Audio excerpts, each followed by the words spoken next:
Hey guys, so I wrote a poem today, and I actually just finished, so it's not memorized, but I wanted to share it with you guys. So, here it is. It's called Millennials.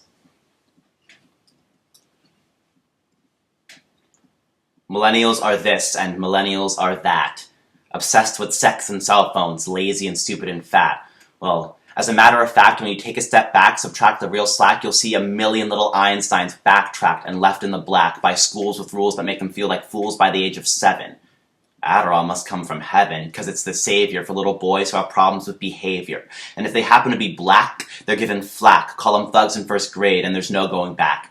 It's like our schools are trying to put holes in our kids' sails, setting them up to fail. They end up dead or dying in jail. So don't tell me that kids are getting dumb when you're completely numb to the ones who don't have the tools to get their work done.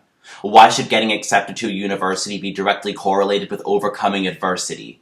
But of course you see, the kids who had it hard and learned to crawl through that. Never had to learn to brawl through that. And you ask the fuck-ups, why didn't y'all do that? Well, did any of y'all do that? No, you didn't have to. And how dare I ask you to see the situation from their eyes? You did better on the SATs and ACTs, but understand my parents couldn't afford someone to tutor me. And yeah, some kids need a little TLC because what you don't see is that at home they're left alone. No one to help them with homework. Mom and dad are out doing drone work to make the lights and the phone work, to make sure that the things that are stable are warm water in the shower and food on the table. And I'm not talking about delicacies and gourmet recipes. I mean peanut butter and bread, the bare necessities. But what would you know about that? After all, these millennials are just lazy and stupid and fat. Well, if you take a minute to spin it and really try to get in it, is a kid who's obese really worse than a kid who hardly eats? Even food with preservatives can preserve a kid whose mama don't have the money for sugarless honey, bunches of bullshit. I'd rather my kids be full of shit as long as they're full. Yeah, it'd be nice the other way, but today we get away with the most bang for whatever we can pay. So when you tell me that our kids are fat, you erase the kids who don't have food in the first place. Yeah, in Africa, kids are starving. And you pretend to care. Kids are starving here too, and you pretend they're not there. And don't tell me that I'm lazy. I work my ass off until I'm crazy, then act like it doesn't faze me. When I was a kid, I was bright, and all my teachers praised me, but the public school system still played me. The cost of tuition delayed me. Now I watch as the world betrays me. I never asked anyone to raise me, and you call me lazy, and stupid, and fat. Well, I'm not down with that. Yeah. We like our cell phones and sex. Maybe we're obsessed, but we also never rest. We use every platform that we have at our disposal to dismantle oppressive systems with equitable counterproposals. We spread the word of justice and equality and activism, but because it's a hashtag, you call it slacktivism. Well, that's fine. We vote to change laws, but we tweet to change minds. If you don't like our methods, then just keep watching the news, but remember, there was a time when the news was new too. You say we're too sensitive and we love being victims. No. We love fighting for victims, and you're the ones who kicked them.